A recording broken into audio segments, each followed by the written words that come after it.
Hello, Red FM viewers. This is RJ Sudha from Super Hits 93.5 Red FM, Vishakhapatnam. And ఈ రోజు మనతో పాటు doctor Harshavardhan గారు ఉన్నారు అండ్ కిడ్నీ స్టోన్ మేనేజ్మెంట్ గురించి ఇవాళ మనతో పాటు డిస్కస్ చేయబోతున్నారు. Hi sir, a very good evening. నమస్తే అండి. నమస్తే సుధా గారు, and to all the red FM listeners. I am also a big fan of Red FM. I would like to thank first Red FM for giving me this opportunity to interact with you and also all the listeners, so that కొంచెం అందరికీ కిడ్నీలో రాళ్ళు ఇవన్నీ common condition కాబట్టి దాని గురించి 2-3 విషయాలు మనం చర్చిద్దామండి ఇవాళ. Okay sir, let's go with the first question. What are renal calculi? Renal అంటే కిడ్నీ అండి. కిడ్నీలో వచ్చే స్టోన్స్ ని రీనల్ క్యాల్కులే అంటారు. సో ఇది చాలా సాధారణమైనటువంటి ప్రాబ్లం అన్నమాట. అంటే ఒక 100 మందికి పొట్టకి స్కానింగ్ చేస్తే దాదాపుగా 15 నుంచి 20 మంది దాకా కిడ్నీ స్టోన్స్ ఉంటాయి. ఆ స్టోన్ సైజ్ బట్టి దానికి ఏమన్నా మనము ఇంటర్వెన్షన్ అంటే ఏమన్నా ట్రీట్మెంట్ చేయాల్సిన అవసరం ఉందా లేదా అని స్టోన్ సైజ్ బట్టి, ఫర్దర్ ఇన్వెస్టిగేషన్స్ బట్టి, పేషెంట్ కంప్లైంట్స్ బట్టి మనం డిసైడ్ చేయొచ్చండి. That is renal calculi. Fine, sir. Second question, what are the risk factors for renal calculi? Kidney stones అంటే ఇప్పుడు మనకు కిడ్నీ స్టోన్స్ అంటే అండి, కిడ్నీలు, నీరుడు సంచి అండ్ యూరెటర్స్, ఈ 3 భాగాల్లో ఎక్కడైనా స్టోన్స్ రావచ్చండి. Most important are 2 factors. ఒకటి జీవన శైలి అంటే అవర్ లైఫ్ స్టైల్, ఇంకోటి జన్యుపలం అంటే హెరిడిటరీగా ఉన్నదాన్ని మనం ఏమీ చేయలేము. అంటే మన ఇంట్లో మన పేరెంట్స్ ఎవరికైనా వచ్చింది అంటే ఓకే, మనకు కూడా వచ్చే అవకాశం ఉందని చెప్పి జాగ్రత్త పడతాం. జీవన శైలి అంటే life style changes with lot of westernisation ఇప్పుడంతా జరగడం వల్ల మనం తింటున్నటువంటి ఆహార శైలి కానీ, లేకుంటే ఒబేసిటీ కానీ, ఎక్సర్సైజ్ చేయకపోవడం కానీ, వాటర్ తక్కువ తీసుకోవడం కానీ, ఇలాంటివి జరిగినప్పుడు ఏమవుతుందంటే కిడ్నీలో స్టోన్స్ వచ్చే అవకాశం ఎక్కువ ఉంటుంది.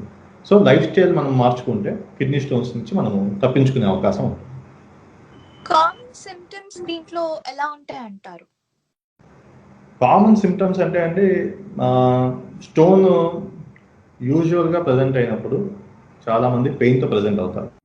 అంటే డొక్కలో నొప్పి లేకపోతే నడుము నొప్పితో వస్తారనమాట. ఇదే కాకుండా స్టోన్ లొకేషన్ బట్టి కొంతమందికి యూరిన్లో మంట కానీ, యూరిన్లో రక్తం పడడం కానీ, యూరిన్లో ఇన్ఫెక్షన్ లాగా అంటే అర్జెంటుగా వస్తున్నట్టు ఉండడం కానీ, ఇలాంటివి ఏవో ఉంటాయి. సో యూరినరీ సిమ్టమ్స్తో రావచ్చు, లేకుంటే పెయిన్తో రావచ్చు. ఇవి కూడా నెగ్లెక్ట్ చేసిన వాళ్ళకి కొంతమందికి ఫీవర్, వామిటింగ్స్ ఇలాంటి వాటితో ఎమర్జెన్సీ సిచ్యువేషన్లో కూడా కనిపిస్తూ ఉంటారు అన్నమాట. So what is the prevalence of renal calculi? అదే ప్రివలెన్స్ చెప్పాను కదండి ఇందాక అన్నట్టు, మనం ఒక 100 మందికి కానీ స్కానింగ్ చేస్తే ర్యాండమ్గా దానిలో 15 నుంచి ఒక 20% దాకా పాపులేషన్, జనరల్ పాపులేషన్లో ఉంటుంది. యూజువల్గా ఏంటంటే మనం తీసుకునే డైట్ బట్టి కూడా ఉంటుంది అనమాట. ఇప్పుడు యానిమల్ ప్రోటీన్ ఎక్కువ తీసుకుంటే స్టోన్ ఇన్సిడెన్స్ పెరుగుతుంది and compare to plant protein. So animal ప్రోటీన్ని తగ్గించమని చెప్తాం అనమాట. ఎస్పెషల్లీ రెడ్ మీట్ ఇలాంటివి తగ్గిస్తే స్టోన్ ఫార్మేషన్ తగ్గుతుంది. Okay sir. So how it is usually diagnose? ఈ డయాగ్నైజ్ ఎలా ఉంటుందంటారు? డయాగ్నోసిస్ చాలా సింపుల్ అండి. ఒక 2-3 టెస్టులు చేస్తే మనం కిడ్నీ స్టోన్స్ ఉన్నాయా లేదా చెప్పేసేయచ్చు. ఇప్పుడు అందరూ చాలా మటుకు గూగుల్లో చూసి సెల్ఫ్ టెస్టింగ్కి వెళ్ళిపోతున్నారు. So by the time patient మా దగ్గరికి వచ్చేపాటికి ఆల్రెడీ స్కానింగ్ అయిపోయి ఉంటుంది. అంటే పెయిన్ వస్తుంది, పెయిన్ రాగానే you should get a ultrasound done. Ultrasound చేసుకుంటే దానిలో మనకు కిడ్నీ స్టోన్స్ ఉంటే వెంటనే బయటపడుతుంది. అది చూసిన తర్వాత అవసరమైతే సిటీ స్కాన్ అని పెద్ద స్కానింగ్ చేయిస్తాము. దాన్ని బట్టి స్టోన్ యొక్క సైజు, లొకేషన్, దీన్ని బట్టి మనం ట్రీట్మెంట్ ప్లాన్ చేసుకోవడానికి ఈజీగా ఉంటుంది. Okay sir. సో ఈ క్యాల్కులి అనేది లైక్ స్పాంటేనియస్ గా పాస్ అవ్వడానికి ఛాన్సెస్ ఏమైనా ఉన్నాయా? క్యాల్కులే స్పాంటేనియస్ పాస్ అంటే ఇది it depends on the size and location అండి. అంటే సైజు, లొకేషన్, మల్టిపుల్ ఫ్యాక్టర్స్ ఉంటాయండి. యూజువల్గా ఏంటంటే ఒక చిన్న స్టోన్స్ సేమ్ ఇవంతా దిస్ ఇస్ నథింగ్ బట్ మన ఇంట్లో రోజు చూసే వాటర్ పైప్ లాంటిది అనమాట. అంటే ప్లంబర్ ఏం చేస్తాడో ఇంచుమించు మేము కూడా అలాంటి పనే చేస్తాం అనమాట. All this is called a plumber. ఏంటంటే మామూలుగా మనకు వాటర్ తీసుకొచ్చే పైప్ ఉంటుందండి. పైపులో తుక్కట్టుబడింది అనుకోండి, నీళ్ళు బయటికి రావు కదా సమంగా. సేమ్ అలాగే ఈ పైపుల్లో ఏదైతే రాళ్ళు కానీ ఇలాంటివి అడ్డుపడినప్పుడు మనం వాటర్ ఏం చేస్తాం, అప్పుడు ట్యాప్ ఫ్రీగా ఫోర్స్ పెంచితే వాటర్లో ఆ ఫ్లష్ అయిపోతుంది స్టోన్ బయటికి. సేమ్ అలాగే when you consume more water అప్పుడు స్టోన్ ఈజీగా ఫ్లష్ అవుట్ అయిపోవడానికి ఉంటుంది. But it depends on the size of the stone. చిన్న స్టోను ఆల్రెడీ కింది దాకా పడిపోయి ఉన్న స్టోన్, ఆ కిడ్నీ పైపుల్లో ఉన్న స్టోన్, లేకపోతే యూరినరీ బ్లాడర్లో ఉన్న స్టోన్ అయితే సునాయాసంగా పడిపోతుంది. పెద్ద పెద్ద స్టోన్స్ అయితే ఆబ్వియస్గా పడవు. Okay. What are the factors that can affect the management of renal calcium?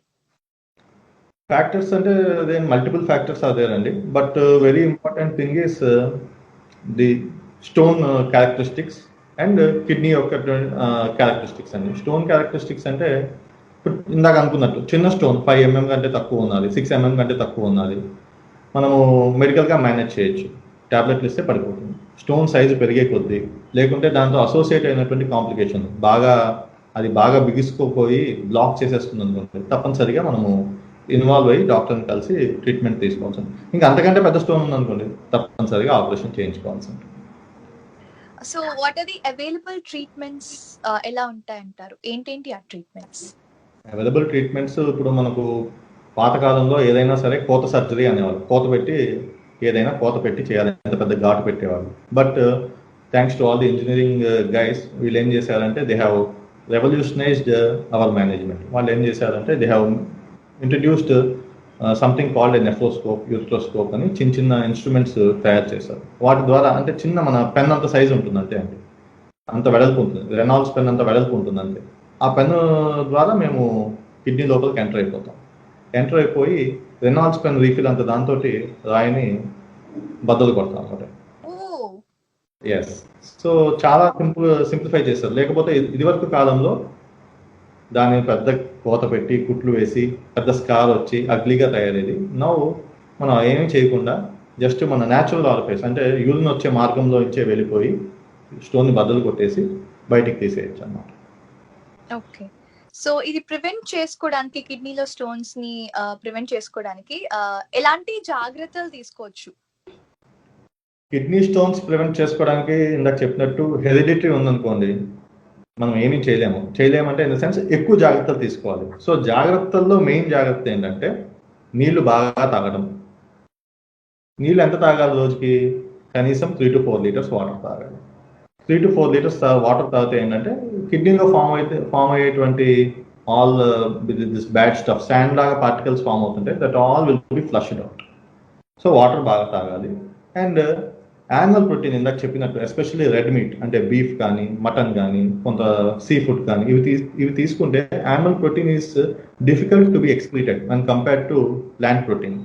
So animal ప్రోటీన్ని తక్కువ మోతాదులో తీసుకోవాలి. హై రిస్క్ కేటగిరీ అంటే ఎవరు? ఇంట్లో ఫ్యామిలీ హిస్టరీ ఉన్నవాళ్ళు, వీళ్ళైతే యానిమల్ ప్రోటీన్ని అవాయిడ్ చేస్తే మంచిది. దీంతో పాటు మనము సాల్ట్ ఇంటేక్ని కూడా తగ్గించుకుంటే బెటర్గా ఉంటుంది, stone formation. Okay sir. So advance treatments అయితే ఇప్పుడు చాలానే వచ్చేసాయి కిడ్నీ స్టోన్ మేనేజ్మెంట్ కి.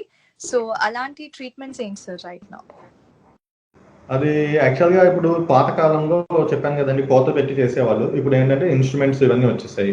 దీంతో మేము ఏం చేస్తామంటే, మీరు ఆల్రెడీ అందరూ రోడ్డు మీద చూసుంటాము, రోడ్డు మీద జాక్ హ్యామర్ లాగా రోడ్డు మీద రాళ్ళు పగలు కొట్టడానికి దగ్గర మెషిన్లు ఉంటాయి.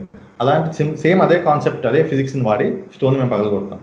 ఇప్పుడు లేజర్ అని కొత్త మెషిన్ వచ్చింది. లేజర్తో ఏంటంటే it is of the size of our hair అనమాట. అంత సన్న ఫైబర్ని లోపలికి పంపించి దాంతో స్టోన్ని పూర్తిగా డస్ట్ చేసేస్తాం. డస్ట్ చేసేయడం వల్ల it will be flushed out into hour urine. So patient procedure అనేది లైక్ ఆ పేషెంట్ కి ఎలా ఉంటుంది అంటే it will be painful or something? ఆ లేజర్ ప్రొసీజర్ గురించి కొంచెం చెప్పండి.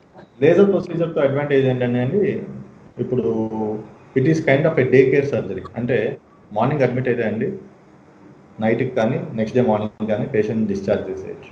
చాలా పెయిన్ ఫ్రీ ప్రొసీజర్.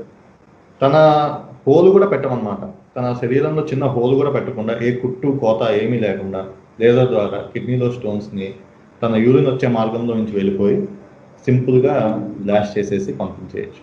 పేషెంట్ హ్యాపీగా he can resume his duty with in 48 hours. Great, sir. Thank you so much, sir, for joining with me on Red FM today. Thank you so much for the information and kidney stone management గురించి, procedures గురించి, treatment గురించి and ఎలా prevent చేసుకోవచ్చో కూడా చాలా బాగా చెప్పారు. Thank you so much, sir. Thank you Sudha గారు.